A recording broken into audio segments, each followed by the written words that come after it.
just want to, first of all, thank you all for being here and, to be on this platform today and representing high school coaches all across the country and being in the best conference in college football is very exciting. It's an exciting time. It's an exciting time for the University of Arkansas. It's an honor to be their head football coach, and it's a job that I do not take for granted, and I thank God each and every day for this opportunity that we have to impact lives. The reception across our great state has been incredible, and the passion level for the Hogs has been something that I could not even imagine. But it's been 223 days since we've gotten to Fayetteville, and excited about the opportunity that lies ahead. And with that, I'll open up. If you'll raise your hand, we'll get a microphone to you. Go right back here on the left in the back. Coach, how do you think the move to a 4-3 has affected guys like Dejon Harris and Dre Greenlaw? Well, they had played in a 4-3 prior to, last year. And, being able to hire John Chavis as our defensive coordinator and transition back into the 4-3 and to watch these guys adjust and adapt to the style that Coach Chavis is bringing in. The aggressive style has been really, really exciting to see. I feel like that we're built for the 4-3. But when I say 4-3, I mean, let's say this. Let's back up for just a few minutes because, if you know anything about Coach Chavis, he's very much so of transitioning. We'll go to some 3 down at time, but we'll base out of a 4-3, but very multiple. So I'm excited, and it really, I know our players are as well. We'll go standing over here on the right.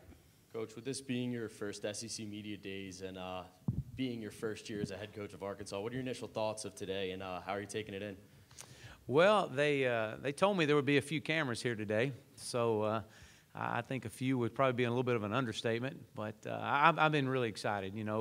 Growing up and being a fan of college football, and when I was coaching high school ball, even at some of my prior stops, you knew that when you turned on the television and you saw the SEC Media Days being televised, you knew that football season was starting.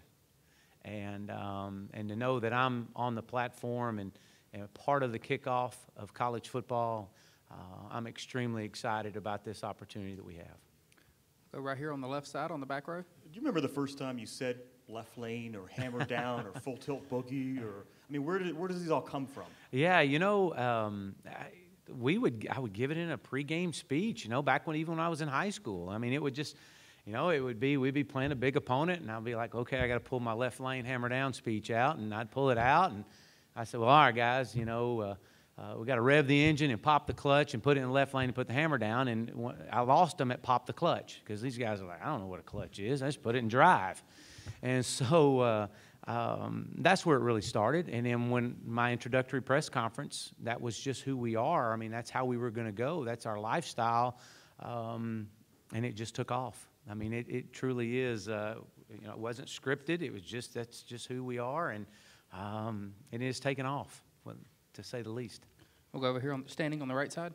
Coach, with the new freshman redshirt rule, or maybe just the redshirt rule, how will you use that to your advantage with Connor Nolan and John Stephen Jones? Will you be able to play them maybe now in the first 3 non-conference games? Well, you can play them in any 4, and so obviously talking about Connor and John Stevens, as opposed to all of our players. Let me say this first about the redshirt rule.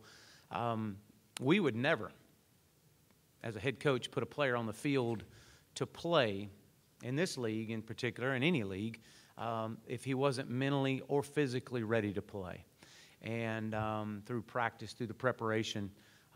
So what's happened in the past with the prior redshirt rules is you may lose the focus of a young man. And you, even though you may tell him that, look, you've got to be ready just in case of an injury. We may need you late in the year.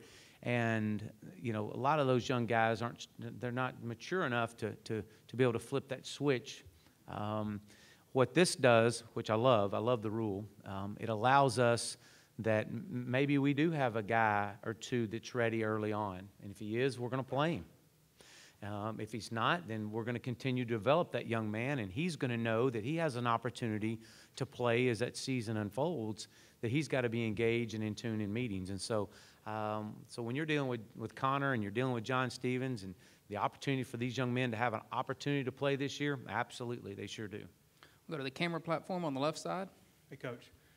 Anything that might surprise us heading into preseason camps, a position move, or maybe players that have stepped up their level of leadership? We always see something like that when there's coaching changes. Players seem to take opportunities like that. Anything that we could expect? You know, just talking with Coach Carroll, Trumaine Carroll, our head strength and conditioning coach, and just the process that these young men have been going through, the transformation during the summer months, and seeing the leadership step forward. You know, I'm excited. I don't know that there's exactly just one guy or two guys that we're expecting a lot out of. I know this, when you look at our football team, they're in shape. They look apart as they're getting ready to go into camp, and so they know that the amount of running and that they've been doing through the course since January, they feel better than they've ever felt. And we've got some guys that have trimmed up, which needed to happen.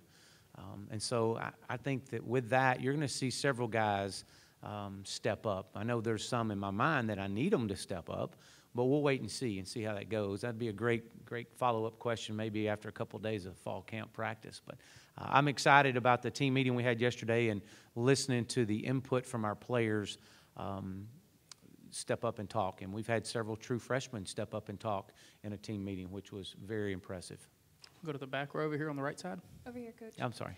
You kind of talked about him a little bit earlier, but obviously your defensive coordinator, John Chavis, is no stranger to the SEC, specifically the SEC West. What did you like about him? What made you want to bring him to Arkansas? And just his experience with the SEC defense. Yeah, you know, I've been asked that, and that's a great question. And Chief is when I got the job, there was one phone call I was going to make first, and it was to John Chavis. And having experience of preparing for Coach Chavis's defenses, we actually played them here in Atlanta in a bowl game, and know the difficulty, and watching watching him develop teams and be a part of top defenses across the country and play at on the grand stage in college football and this conference and this division. I needed someone with that experience. I needed someone that I knew I could provide some advice or some help in how to defend and defending the spread offenses. And so we've done a great job offensively of working together and defensively of watching film together and cross-checking each other and listening to Coach Chavis as he's helped us give advice how to help grow our offense to different things defensively. So, man, this is a guy that's he's rejuvenated, he's excited, he's bouncing around, and man, our players have just have really taken a hold to him and his knowledge. And why wouldn't you when you're a guy that's been in the league as long as he has? Go to the camera platform in the back on the left side. Coach, here in the back. One of the guys that's here today, Santos Ramirez, what was your first impression of him when you first met him, and what are you expecting from him this season? You know, Santos, along with a lot of our players, the majority of our players, they did not want to go back down the road that they'd been on. And when I first met him, December the 7th, I believe, it was very evident that, look, Coach, we know change is coming, and we're excited about the change. We're trusting you. You're giving us hope. We don't want to travel down the road. We want to know what it was like, and we've got a bad taste in our mouth about it. But Coach, in his exact words, Coach, I'm here to tell you that I'm going to do everything in my part to help get this football team together and to where we don't travel down that road again. And so that immediately just caught on. And his leadership throughout the course of spring and his ability to understand that when he does make a mistake, he knew what happened and to be able to correct it a very coachable young man, and he's a graduate, and I'm really excited about that for him as well. Go to the back row over here on the Hey, Yes, ma'am. Coach. right side. With you being the new head coach of Arkansas, what is the type of chemistry that has been founded or like has laid down on the foundation between you and the players? I think of trust. You know, if you ask me, say, Coach, what's the one word that has to happen? Trust. And I've worked extremely hard to gain their trust. And likewise, it's two-way street, you know, and so, and the respect that comes along with earning their trust. And the way that I've started doing it, the way I did it from day one is just be who I am. This is who I am. You know, coaching football is just what I do.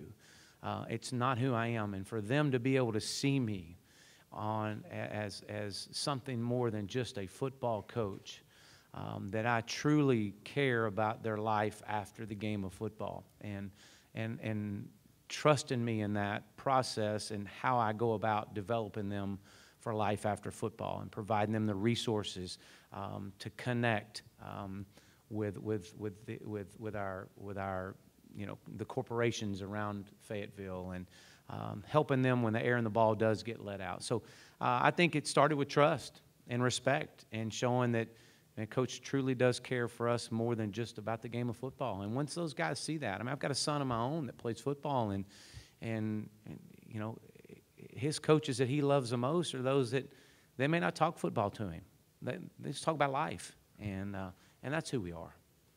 Go to the camera platform, front row on the left side. Chad, right here. What does this opportunity mean to you to be one of 14 coaches in the premier conference in the country? And does it help to maybe have a bit of a pressure break knowing that you're part of a large rookie class of coaches? Well, you know, I don't know so much about the pressure break, and I don't think anyone would put any more pressure on me than I would myself and our staff. What does it mean to be sitting here as one of 14? It's incredible. I'm just going to be straight with you, and you know, it's something that I'm very honored that I give, as I've shared before. There's a lot of high school coaches that are sitting out there watching this very press conference and wanting to be here one day and want to know, can I get there and how do I get there? And if Chad Morris can get there as a high school football coach and work his way through, then I have a chance. And that's something that I do not take for granted, and also the opportunity to just impact lives. I mean, that's, you know, this is so much more than just the game of football.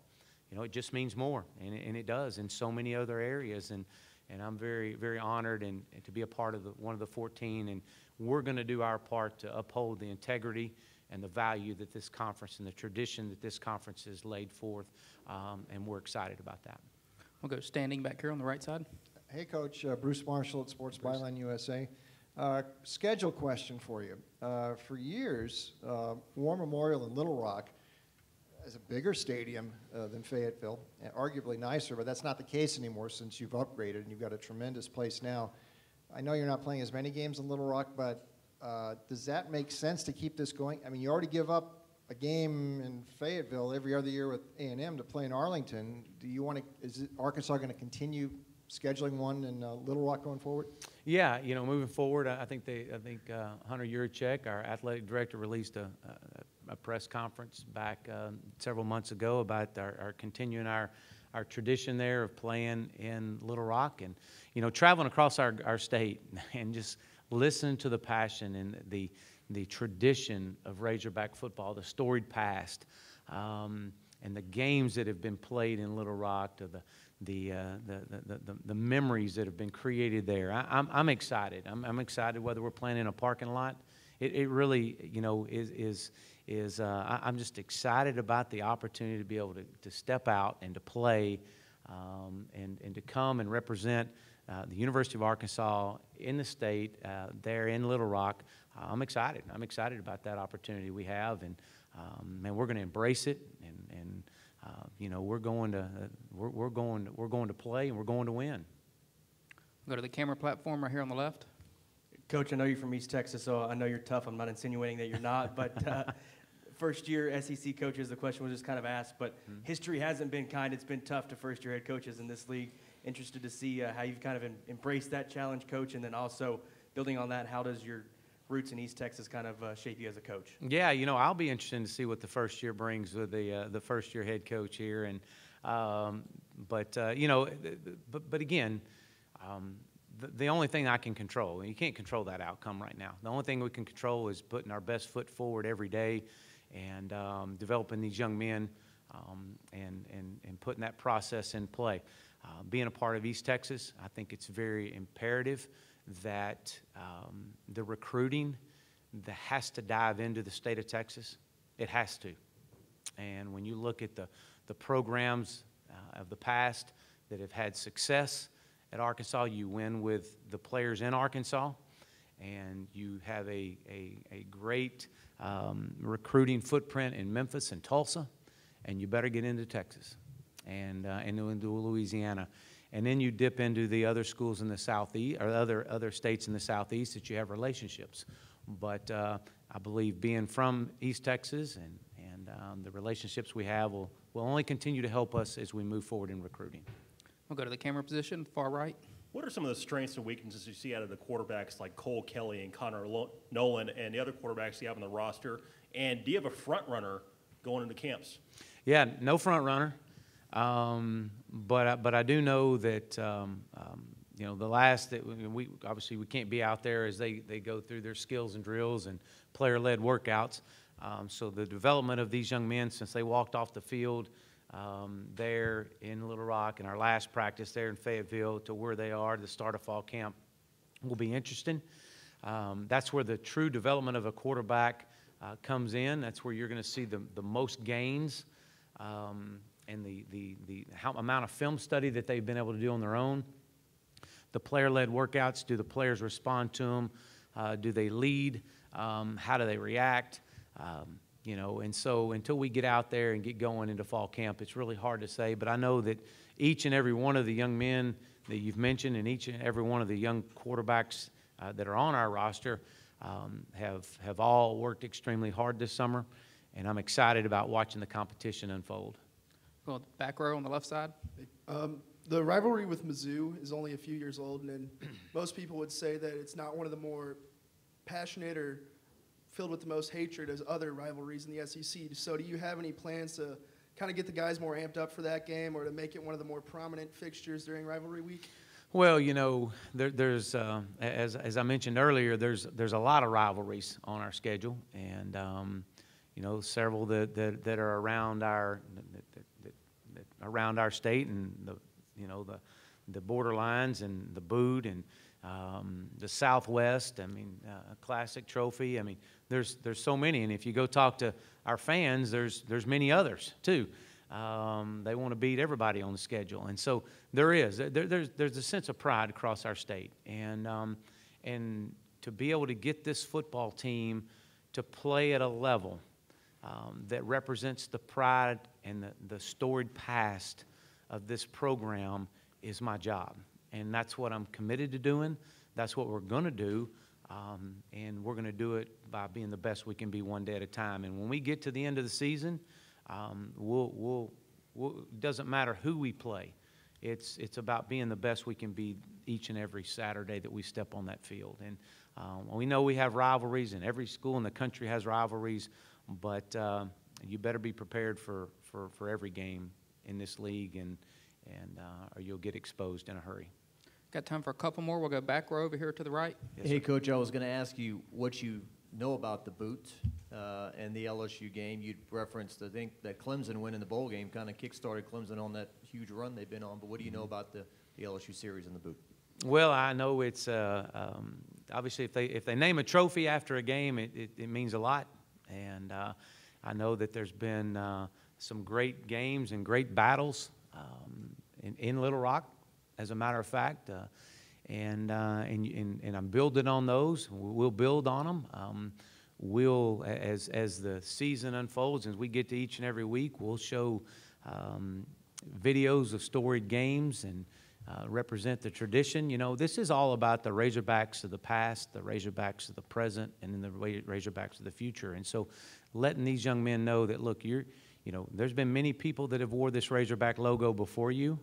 There's been many people that are going to wear it after you, and what you do in the moment that you're wearing it is going to define your legacy. And part of that legacy is playing for the boot and being able to stand up and battle for that. And it represents so many households as the other rivalry trophies do in our state.